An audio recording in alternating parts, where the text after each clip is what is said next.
Good afternoon, Sean here, Mountains Garage. It's been a successful Friday.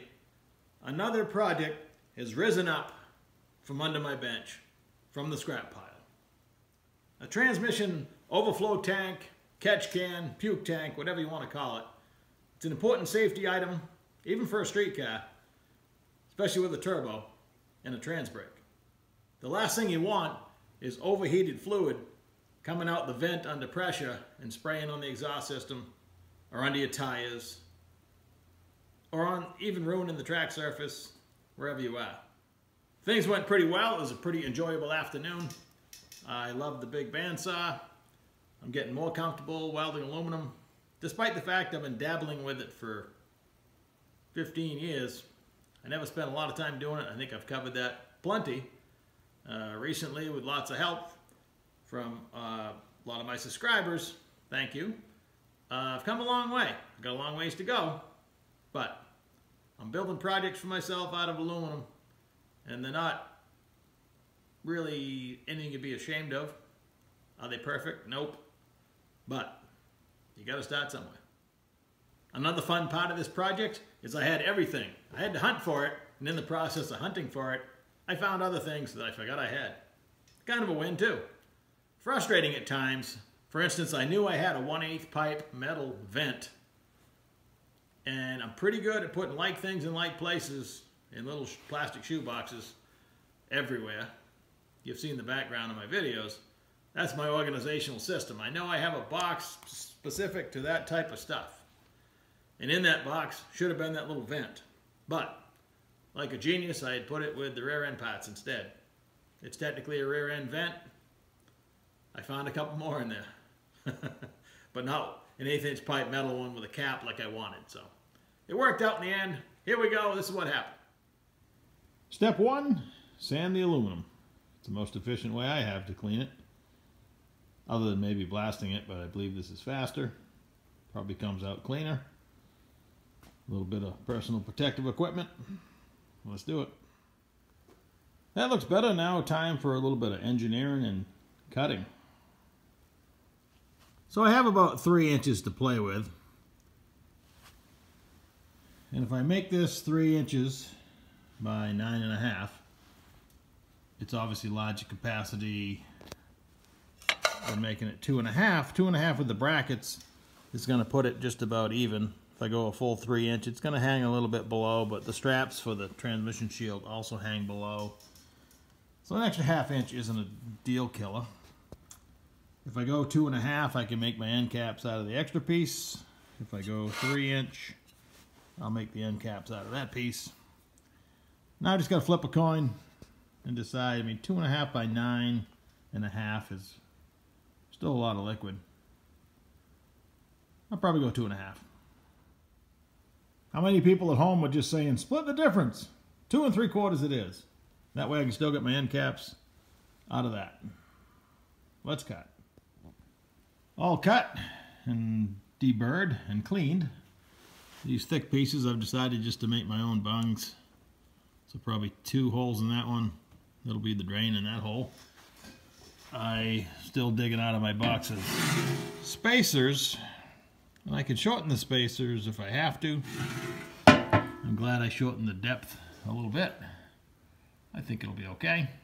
But anyway, that's my jig to weld those on. I believe I should make the box portion first before I weld on where the drain and fill and vent are going to go, because I don't want to hit the torque converter right here. If I went dead center, that's where the bulge of the converter is. There's more room on either side. So I'm going to dig out all the TIG welding stuff and tack her up, go from there. True confession time. When I'm doing these long runs, I'm just moving the torch almost as fast as I can while stuffing all the rod possible to make it just touch on both sides. And you can see every place I stop, but it's pretty smooth going straight. It's not a stack of dimes, but it makes these long runs easy. And for a tank where I don't want it to leak, I believe it's doing a good job. If I slowed down and dabbed it, it would certainly look better. But I have trouble overheating the pot that way because I'm not that good. The brackets are a little easier because they're so big.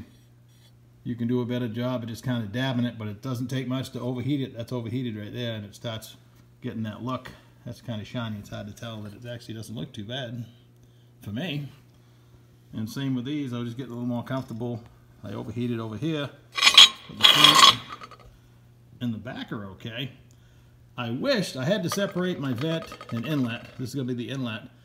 I wished I had welded these inside now. My initial plan for one piece seemed like a good idea, but now this would look a lot better and serve the same purpose if I had welded it inside before welding the halves. But hey, it's a prototype. I made a little more progress. I got all my brackets gobbed on.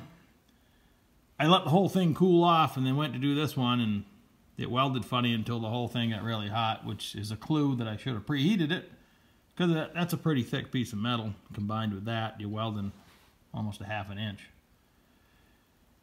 So I tapped the top to 1/8 inch, and that's just sitting in there. That's going to be my inlet.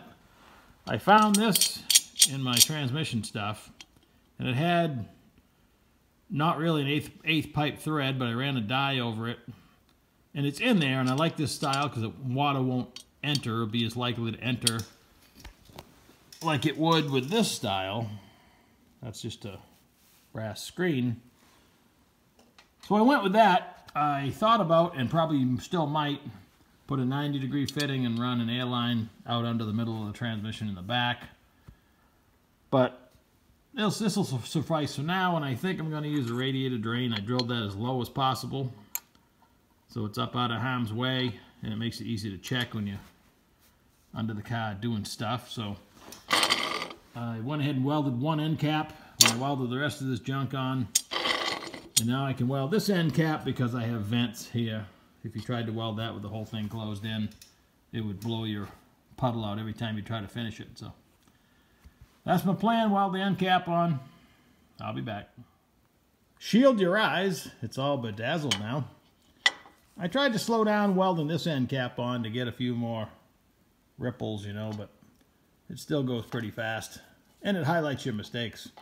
Anytime you hesitate or hold the torch at the wrong angle, boom, forever mistake for all to see. But hey, let's put it on the transmission, see what it looks like. All right, easy 2-minute installation. My vent clears with no problem. I oriented my drain, of course, so it's flat this way. I already had the braided line installed. Plenty long, but that's okay. My cool lines will go over the top of it. Probably tie it to the bottom one. She'll be good. Sorry about the light.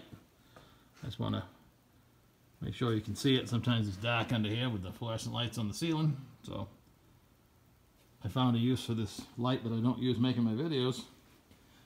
It makes a handy work light. So I'm going to call this a win. This transmission has the reusable gasket with the solid centers, so it's a good fit. I can just tighten those up and they're good. I like it. When I'm building a car, I like to keep anything that can leak or have overflow or drain toward the middle of the car, hoping if it wasn't spraying too bad that if it did leak, you'd still be able to miss it with the rear tires. Or the front tires, depending where you put stuff. So if I put a coolant overflow, any type of overflow, I want it pointing to the middle of the car. And the safest place would be in the trunk, but you can't put everything in the trunk. I was watching a video the other day. They had the intercooler tank that you put ice and water in ahead of the front tire with just the plastic cap that holds it in. That are prone to some people leave them loose or they might leak. Well, you're going to drive over it. I just don't like things that are outboard of the frame rails that have liquid in them. So, something to think about. A friend of mine has a super stock Camaro, and I'm not sure what happened with the overflow, the catch can, but I've never seen a car take that hard a right on the starting line. He was sitting sideways on the track instantly.